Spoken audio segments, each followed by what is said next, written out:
Welcome back to the Pickle Pulse. I am your host, Brian Green, and today we have the absolute legend, Mr. Tom Fortier, the mayor of Northern Virginia Pickleball, and the guy that is personally responsible for helping me to get to where I am today, which is why I wanted to bring him in. What's up, Tom? You're awful kind, Brian. Yeah. Thank you very much for when having you me walk on. when you walk on the court, it should sound like this every time. Every time. What do you want, Brian? I don't have any money on me. So, Tom is the Northern, and correct me if I'm wrong on any of these things, Tom, but you are the Northern Virginia Pickleball Ambassador. Is that a fair assessment? Is that a title that even exists, or did I create that? I work for the USA Pickleball Association, USAP. USAPA, and I'm responsible for Western Fairfax and Eastern Loudoun. Okay. So there are others like you. Yes, sir. Okay, gotcha. Yes, Gotcha. sir. So when I started my journey, I was playing singles with a bunch of guys in the neighborhood, and there wasn't really much competition. So I reached out online through USAP, and Tom was the guy that answered the call. Right. I was your local ambassador. That's right. And I remember that it came over Messenger. Mm-hmm. And I said, hey, man, you got to come out to Autumn Woods at that time. That must have been about 2020. Yeah, that's exactly right. Like July of 2020. Yep, I thought so. And you came out, and we started chatting. You told me where you lived. And I said, geez, do you know Jeremy Lassich? You go, no. I said, man, you got to know him. He's over in your neck of the woods. Mm-hmm. And you had told me that you guys had brand new courts, and you needed a little bit more competition. Yeah. That you had. So hooked you up. Yeah. As far as even with the group I was playing with, and with Jeremy, and he was part of our group, and got you tied in. And from there, look at you now. Well, you hooked me up and beat me down all in the same day. Well, I don't know about that, but you're just a young buck. I remember. I believe the score of our first singles game was like 11-3. Fortier wins, just so you guys know. But that was a short time. Then I remember playing you one time at Pickleballers, and you took me down. So your game has improved quite a bit, and you know, it's always a work in progress. Yeah, for all of us. That's right. And what are you working on now, Brian? Oh, man, I have a plethora of things, but I don't want to share too much because I already share all my secrets. And if I tell what I'm working on, it tells everyone out there how to pick on me. We all know where to go on you, Brian. Yes. We all know. Oh, we know your weak spot. There's a reason I protect my body constantly when I'm playing against the top guys. They just want to light me up. I should have a shirt that says "Hit me." Body bag shirt, right? That's it. It's all good. All good. It's such an exciting community, and the people of our backyard, our neck of the woods, our region here. It's just so much fun, isn't it? Oh, yeah. Well, and I wanted to bring you on for a couple of reasons. One, I think that because of what you've done, you've helped to create this community. And so I think it's important to hear your story. And so I just wanted to start with, like, how did you find pickleball? I don't even know this about you, Tom, and it's awful of me, but do you have a tennis background prior? Yeah. You know, how did it come about that you became this Northern Virginia Pickleball Ambassador? Well, here's the story. It was back in 2019, January. Okay. I remember it like it was yesterday. It all started actually with, there was a snowstorm here in Northern Virginia. I had this knock on my door, and one of my neighbors fell in his driveway and couldn't get up. Oh no! So they asked if I'd come over and help pick this guy up, and he was over 300 pounds. He was north of 300, you know, big man. So I bent down on one side, another guy was on the other side, and we lifted this guy up. And I didn't use my legs. And I remember a little twinge in my back. Well, that following Monday, I'm going to Florida. A buddy of mine, we were going down to Club Med to play tennis and to play golf, you know, a week down there. So I get down there, and there's this pickleball university going on. Okay. Is this like a training camp type thing? No, Pickle was put on by the USA Pickleball Association, and it was nationwide per se. People from all over the country were there, and they had a good number. And they were at this Club Med facility, you know, where I was. And I heard of pickleball. I always thought it was a game for old people, right? We all did, right? Yep. We named pickleball and one thing, and we always thought it was a game for old people. Well, some of the people that were there was Sarah Ansberry was there. Mm-hmm. Jennifer LaCour was there. All these Hall of Fame pickleball people. Well, I had no clue. I had no idea. Yeah. But I'm watching these people play. And it was interesting. I said, geez, I come from a racket background. I played a lot of tennis, played some, you know, a little ping pong, table tennis, and also a little racquetball, and always loved racket games, hand stuff. Well, at the same time, we met these, there's all these people. There was these 4 women from New York that I met, and I was in the hot tub there because I had this pain in my leg, and it actually came from my back, from that back, lifting that guy up, right? So I got to know these women. We were chatting and everything, and they were part of the pickleball group, and they said, you got to watch this, you got to play, you got to do this, do that. And I said, man, that's sure. Okay.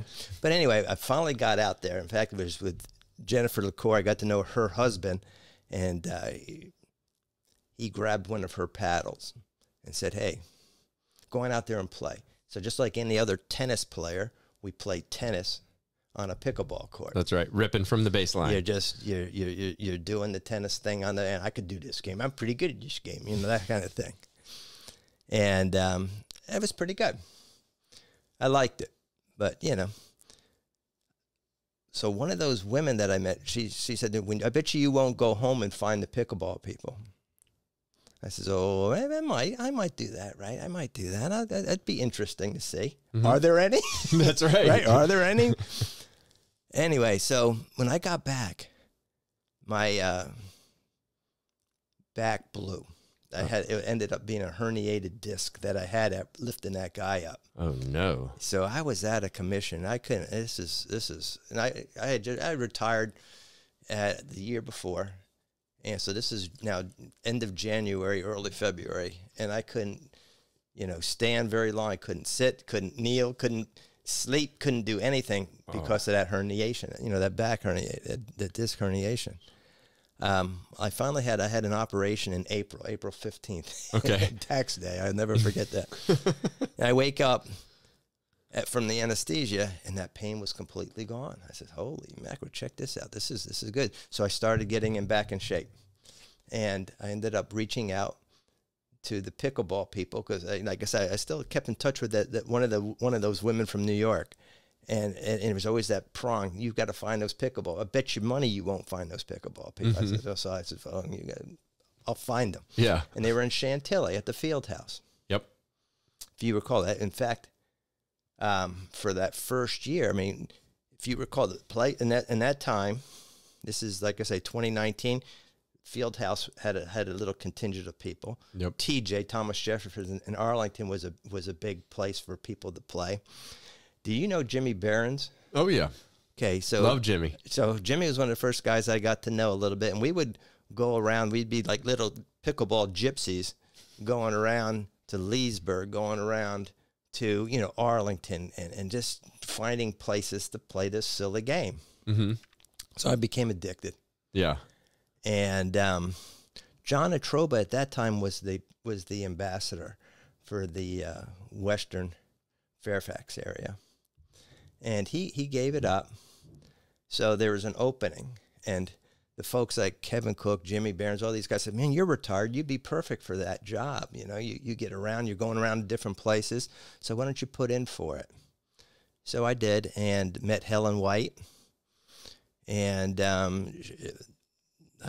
was brought on to be Western Fairfax. So when you decided that you were going to go about doing this, did you have a full understanding of how you were going to meet so many people and place people? Because I got to imagine people reach out to you constantly, and you're having to help them to find games that are right for them. That's part of the gig, right? Well, no, the gig for that was to grow the game.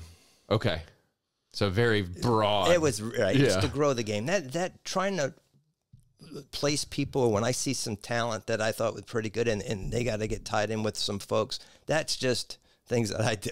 Yeah. Well, and you're like famous for it, and that Tom's always like, I met this kid. He's 20 something. He plays tennis. He's so good. He's 5'0" tennis player. Yes. 4'5" tennis player. And you're like, just let him play with us. He's got to get in. He's got to get into, that's. It was kind of funny. I said that to Colin a few times up at Chestnut Forks. Colin, you got to see this kid. You got to play with this kid. You know? That's right. That was Patrick Burke that one time. Dude, remember? Patrick is the bomb. He's a beast, you know? And but I always like to get, if I see that kind of talent, you want them to play with folks that will make them grow. Yeah. And and enjoy I've been the trying game. to talk him out of just getting away from tennis and just playing pickleball, but He loves that tennis. He loves he's a tennis guy. Yeah. But then you got the John Mooks and Matt Stillwagons and stuff like this that they're doing both as well. They do them both. But Mook is getting so good. Mook's by a the way. beast. I don't want to talk too nice about him. I have to play him on Monday night in He's a men's league, beast. but Yep. he's getting really good. That's a funny story with Mook, and that is, I knew his dad. I played a lot of golf with his dad. Okay. And I didn't know John, and Randy would tell the dad's name's Randy, and he said, "Hey, my son plays a lot of tennis and stuff like this, and he's he was All-American in college." And, I looked at him and said, "Has he tried pickleball?" And he starts laughing at me. "Tom, John isn't going to play any pickleball. What are you, nuts?" So I says, "All right, I know, okay." Well, a couple months later, I get this call from Randy. He says, "Tom, you're not going to believe this." I says, "What?" "John's playing pickleball, and he likes it." I said, "Oh, I got to meet him." I said, "Randy, I got to meet him." So I got to hook him up, to make sure he's in, finding the right people and growing. We're playing and getting him in the circle, And I got a chance to meet him, and it's just so funny now. And this is the beauty of this silly game. Here I am.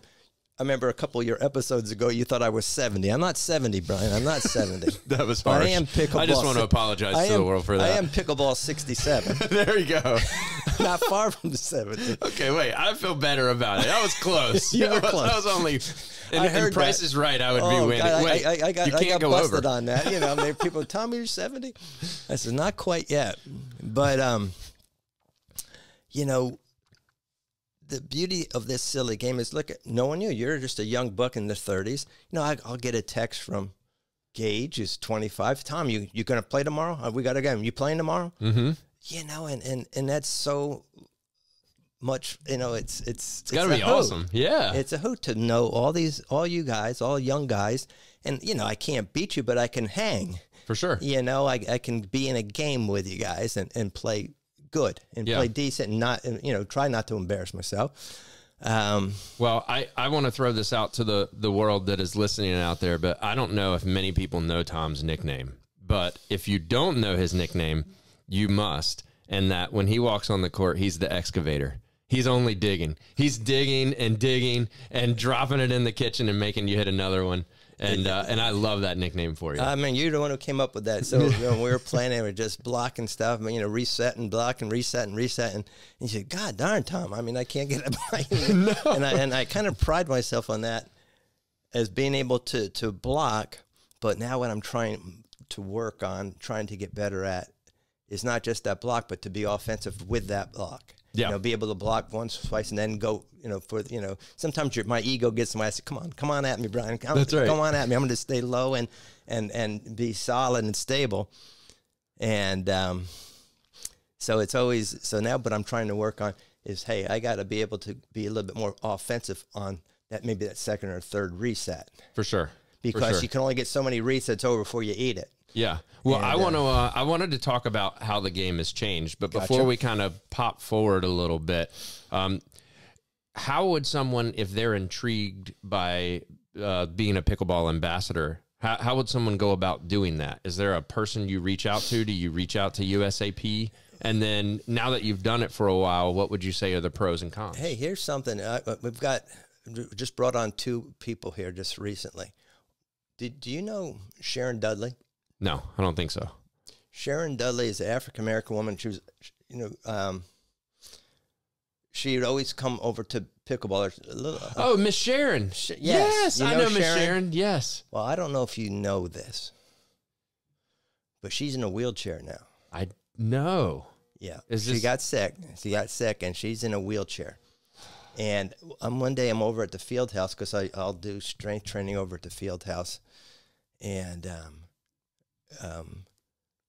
somebody says, you know, it was Zach. Zach says, you know, there's somebody, you know, over there, we got somebody playing in a wheelchair. I says, wow, you got somebody playing in a wheelchair? I said, who you got? He says, Sharon Dudley. I said, Sharon Dudley? He said, get out of here. Sharon was the first person I ever played a mixed tournament with. Wow. A long time ago, you know, 5 years ago. Well, she gave me games back when I was trying to come up, right. and she was better than I was. Fantastic gal. Fantastic gal. And I went over to chat with her. And she's playing pickleball, you know, playing hybrid pickleball. Hybrid is where you have she's in a wheelchair and somebody's running, you know, somebody else is with her. So it's hybrid, and they have tournaments with that's tournament. In the tournament play, you have that's wheelchair. Cool. Okay, yeah. So she says it'd be so neat to have from, you know, she would like to meet other folks that are handicapped, just to, you know, who are in a wheelchair, to help them get them into pickleball. Yeah. And I said, Ben, I thought to myself, I said, hey, Sharon, would you be interested in being an ambassador for that? That's really smart. She said, yeah. So I reached out to Helen White, who's you know, more or less my boss. She runs the district. I says, Helen, you know Sharon, don't you? Blah blah blah, same thing. And I think it would be advantageous to have her as in the group, to be able to not just have not be a regional person, but we could reach out to folks that are in wheelchairs and grow the game. Oh, that's super smart. So she's just put in her application. We're running with that. Okay. And there's another gentleman up in Purcellville who I knew. I gave lessons to back, you know, a couple of years ago, and he's involved in Loudoun County sports. Okay. And he wanted to become an ambassador. So I said, let's do it. You know, let's put the application in and go. And he's got some great contacts in the Loudoun County government. And, you know, you got to be able to work the system a little bit, right, to get more courts, things like this. So that's, so yeah, I mean, so that's kind of the route that you go. Okay. So reach out to an ambassador, and they'll connect you with the right people. Exactly. If you want to do that. If you want to do something like that, yeah. Okay. And then I have site coordinators, like for Lou over there at, Lou over at the field house. So he kind of coordinates that whole place. Marissa over there out in Brambleton area, you know, or, you know, you got Rebecca Holly's over there in Autumnwoods. Yep. So it's kind of like a go-to person at these different places. Yeah, and it's so nice. I'll go all over to play, you know, and I'll try to, you know, to play different places and get to meet people and chat with people. And well, the thing I have loved, and it's probably similar to everyone, is that I found the game. The game is super fun to play. But then after connecting with you, I found a community. And the community has been so, I won't say embracing 100%, because I was always trying to play with the better players. You know, it's interesting as you're coming up, and everyone has this kind of feeling, and that, okay, I'm beating all my friends, I want to play with the better guys. Then you play with the better guys and see what the disconnect is, and trying to play with those guys. So in the beginning it wasn't, but the community now is so tight, and all my friends that don't play pickleball are mad at me because I just hang out with my pickleball friends. Yeah, you're right. No, and you know, the problem what you're saying is it's all relative. People say, how good you are compared to who? That's right. Right? You know, there's always somebody better, and it's hard to break into that next level of play, right? Correct. You know, because to try to get that chance to get into those games. Yeah. Yeah. And that's what I talk with Ryan Kane a lot about that. I like Ryan Kane. You know, he's a great guy. Ryan has also had that same experience, but you got to shoot your shot. When you get into the good games, you play your best game and don't try to do different things. And hopefully you'll get invited back. Right. And if not, maybe you just weren't there yet, but you'll get another shot down the road. Absolutely, right. Right. And people get frustrated that way. And you know, that's when you hear the complaints, that would be you know, people get into their niche games, and it all depends on what level. It's all relative. What level, right? That's right. People, you know, people here 3-5, they don't want the lower folks coming up. People are, you know, the 4-0s don't want the 3-5s, or they don't want, but it's harder to break in that. That's and then it. when you get to, you know, you're getting that 4-5, 5-0 level, man, you know, it's, you know, what happens is any of your faults are amplified. Oh yeah. Because you get that one little pop-up, as you know, you're going to eat You're cooked. You're cooked. Right. And yeah, and the 4-5-5 level is so different in that with the technology that's out there. And I feel like for the most part, the 5-0 plus guys are younger on the younger side. And so they can move differently. And so you, like earlier today, I was playing with Jeff Jones. Shout out, Jeff. You're the man.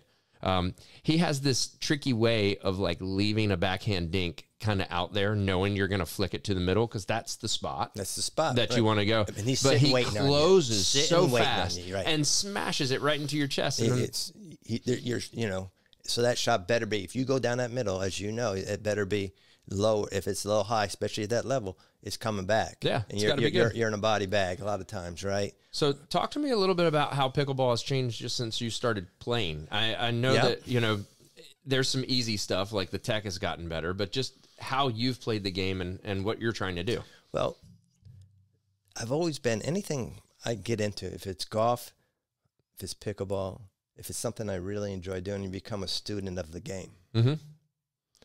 And I'm that guy, and I think you are too, that once I got into pickleball, and I'm watching these YouTube videos, I'm just, you know, trying to get my pickleball IQ higher. Yeah. Right.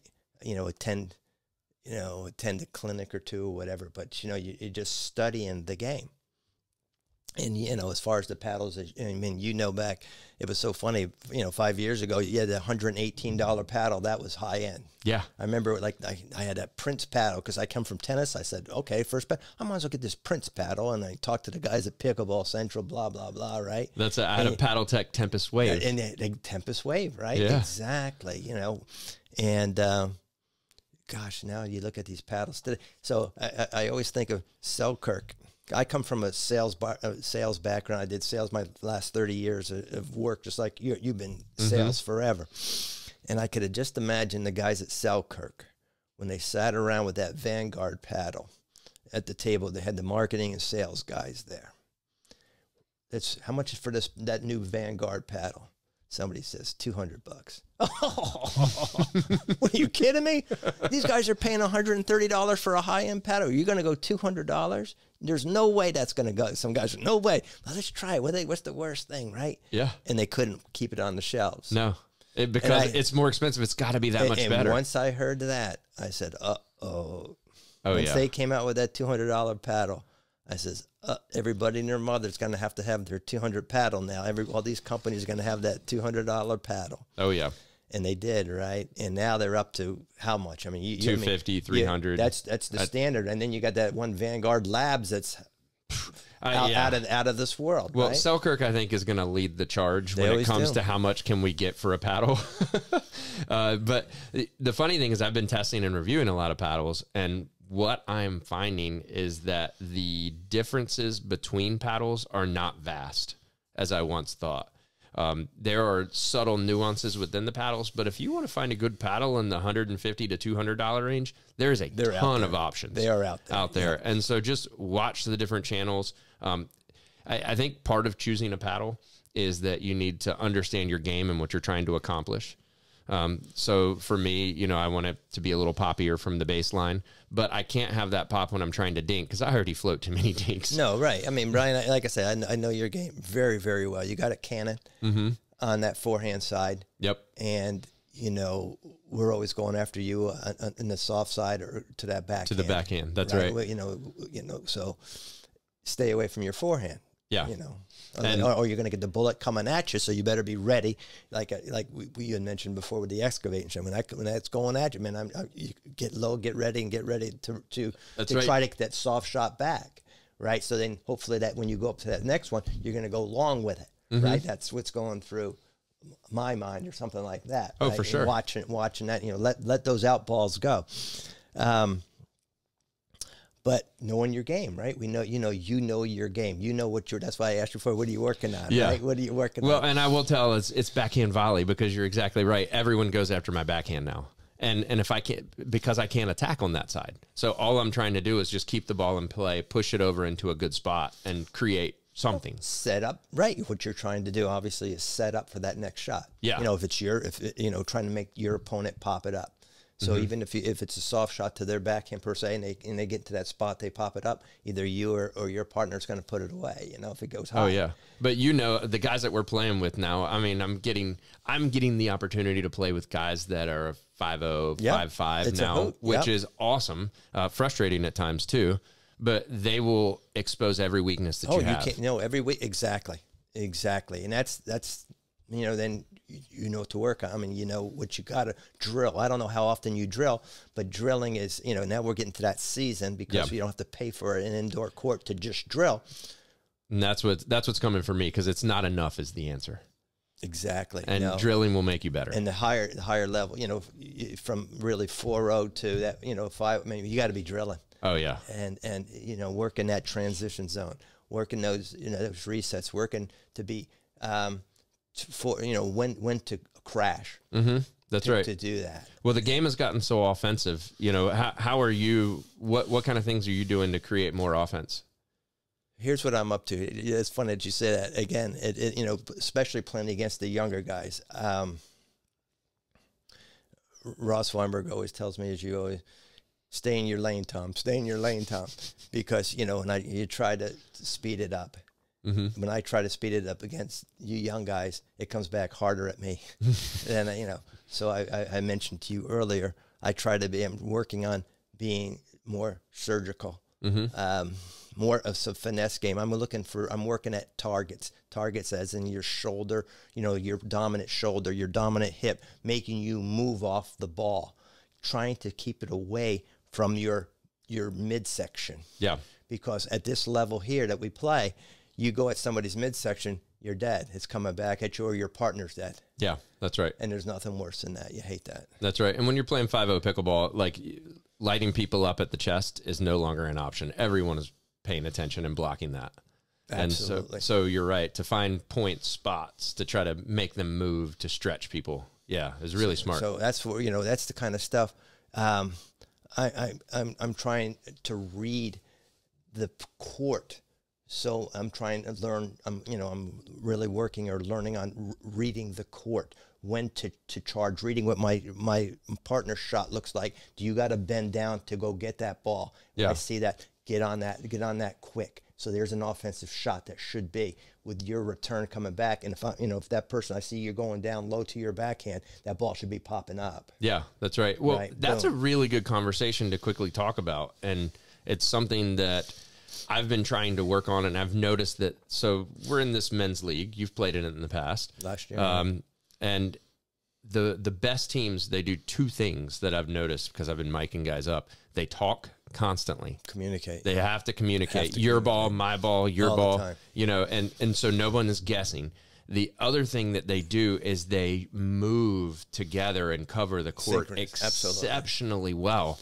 So when you say you're watching the court or studying the court, what kind of things are you looking for? Well, number one, as you know, when you're playing with somebody that you play with quite a bit, yeah, man, without even looking, you know where he is. Yeah. When you're up front, you know where he is. You know not to be going like Superman sideways when you know he's right there, ready to pop the ball away. That's right. Right. So you know where your teammates' ball, where they are on the court. 9.5 out of 10 times, without even knowing, you know they're there. Well, and so it's even funny when you get into a game when you're playing with somebody who, you know, a game where you're playing with somebody who's not at that level that you are, and you think they're right there at your right side if you're right there, and you look back, they're still in the back, and you're like, what are you doing? It's like you feel isolated, right? You know, it's a weird feeling where normally the folks that, you know, of the level that you're playing, you know exactly, you know, everybody knows where to be.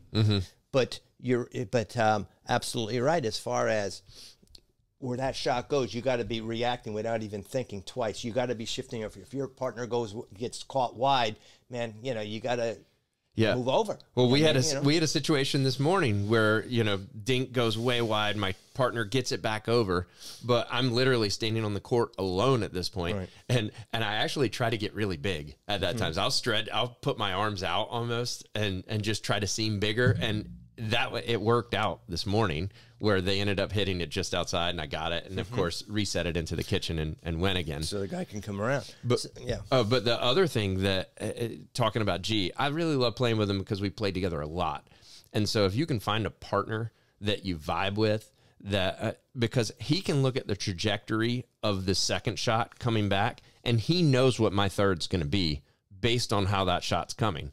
He knows that if it's floating a little bit, I'm going to drive. Right. And then he crashes and it works really well. Right. So, but if it's high, see, that's the thing that you've read there. If it's high, that's when you should be attacking that ball. If it's low below your knees, that's red light. I mean, even, if it's in the transition zone, you should not be trying to slam that ball. No, you got to go in the net or it's going to take off, right? That's right. So it's those little things there. And just like what you just mentioned with G, you guys know, G sees that shot. If you hit a nice third and it's going, and the guy's over there in the corner, you're going to his backhand, and he's not hitting it out of the air. He's got to let that drop. Man, there's your invitation to get up there, right, and collapse on that guy and see what that looks like, right, and play offensive there. So that's those little goofy things that that I'm practicing and trying to get tighter on. And it makes a world of difference, Tom. As you know, like we played the Pickleballers Open a year ago, and G and I, and we did well. We ended up finishing second, I think, in the Open division. Nice. Which was my best result in the Open division. But Arpit was watching, and he's so cool. He comes out and roots us on. He's such a good dude. And while we're playing during the tournament, he goes, "You guys are hitting good thirds, and you're standing at the baseline watching them." And he goes, "When a good third happens, you got to know and get your butt to the line. Crash." Yep, that's exactly right. Exactly right. And that tiny little nugget is something that I'm still working on. Absolutely. But has helped my game tremendously in knowing and creating offense. Absolutely. Absolutely. And see, those young bucks, and they're so fast. Yeah. And they get there so quick. They poach so fast. It's and as you age, yeah, man, it ain't there, right? That's right. I mean, I right now I'm just finishing. I'm nursing this injury on the right side. I've got some sciatica going on, right? And I was playing last week, and when I'm playing with the higher level, our guys or whatever, I said to Ross, Ross, I can play with the folks that aren't at our level because I can get to these paces. But these other, guys, like they recognize I'm maimed. I can't get to that spot. So then what happens is I start reaching for balls. And what happens when you start reaching for balls? Oh, they start popping up. Big time. And it's just ego blasting. I can't. I got to stay away from, the high level play right now because I don't want to be, beat up. Yeah. I don't want to, because then you're affecting your partner. I just don't like to be that guy. For sure.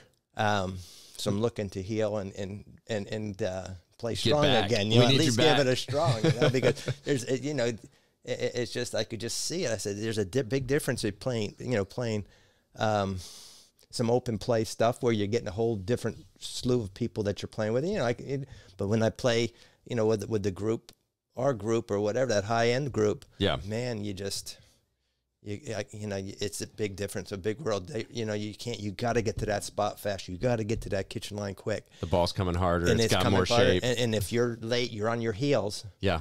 There's your pop up, and then your back's against the wall. You might get one pop up back, but you're not getting two. No, you're guys dead. are hitting them too hard. No, you're against the wall, and I don't like. Yeah, it's not. I don't like that. Myself. I also thank you for not saying where we play when we play. I don't know if that was in your brain, but What's that's that? smart. Our Monday thing. Oh, yes, we got to keep that more of a secret. It's getting out. No, especially now that it's going to be coming there. back. I play a lot. I play some high end on Tuesdays. We play Wednesday nights at Chestnut. We play Saturdays at Chestnut. The word is out though. Saturdays at Chestnut. Yesterday we were there, and it was like all 3 5s and 5 of us that were See, then it went higher back, level. because they were, earlier in the year, we ended up, it was just high level folks that were on Saturdays. Nobody was showing up. I will say a nugget, though, is if you go as a high level on Saturday and there's only a handful of us, it's the best night ever, because then you get Colin all to yourself. All yourself. And he, I mean, look. He's a beast. He's a beast. You get to play with a 5-5 plus. Yeah, he's a beast. And he's nice enough to, he plays a game that allows us to play out more balls. You know, he could just light us up. He could. And when he gets down, he does to make sure he wins, which I appreciate too. No, he's the real deal. Yeah. You know, Arpit's the real deal. There's a lot of, Brokers. Dude, is just this guy's grown. playing out of his mind. You know, we've seen him from the beginning to who he is now, and he's so athletic, so big, and so quick. It's crazy. Yeah, him and Mook won Frankie's tournament on Thursday. They did. So shout out to Mook and Broker. Wow, Good nice. work. Congratulations. Yeah, that's Frankie's tournament. They're great tournaments. God, it's all good to play. You know? Yeah. I mean, But look, if you're not a 5-0, you got zero shot. So I missed. I was out of town when he had the 50 plus at least. I asked him so many times to put together a 50 plus. Well, he's going to do more. I know he is. Yeah. That's good. Because it was a big hit. I said, hey, why don't you do a 60 plus? Well, Frank, in Frank's own words. The 50 guy, man, I mean, I'm not kidding you. The 50 guys are a whole different. Look at, Steve Emmons and stuff. You know, 51 years old, man, he's a beast. Dude, Emmons is so good. He's a beast. He's a beast. But in Frank's own words, he's like, I got to host more tournaments where I'm not getting smacked so much. That's funny. But I did a handful of Frankie's tournaments, and what a report card that is on your game. Yeah. That's how, I mean, a tournament, a tournament is a report card. Yeah. Right? And I tell even the folks that are doing their first tournament, right? They'll be, doing a 3-0, 3-5 tournament. I said, man, this is, you play a lot of open play, you think you're pretty good. Well, you just like in golf. You got tournament golf.